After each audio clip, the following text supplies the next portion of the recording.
Аав ээжийн захиас урмын халуун үгнээс ургаж байдаг наран шүү. Уучлаад эвлээсэ гихтээ цэлмэж байдаг тэнгэр шүү.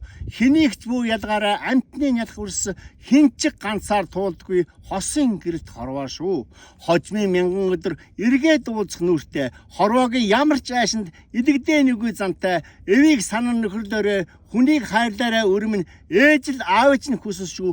Үрдээч мөн захаарай. Уян гэрүү дуунаас ундарч байдаг мөрөн шүү. Ухаар олоосоо гихтээ зүсэрч байдаг бороо шүү. Өрөөдийг бүү зэмлэрээ хүний нялх үрс өөл цэвтэж болдгоо ижилхэн тул хорвоо шүү. Оноо алдааг тэнцвүүлэн эргэж байдаг дэлхий шүү. Ойлгоод мэдээсээ гихтээ ээлжиж байдаг өдөр шүү. Ойрын холын хамаагүй чиний адил хүн огтоос буруулж болохгүй олонтой тул хорвоо шүү. Хожмын мянган өдөр эргээд уулзах нүртэй хорвоогийн ямар ч айшинд идэгдээ нүгүй зантай эвийг санан нөхөрлөөрөө хүнийг хайрлаараа өрмөн ээж л аавч нь хүсэл шүү. Үрдээч мөн захаарай.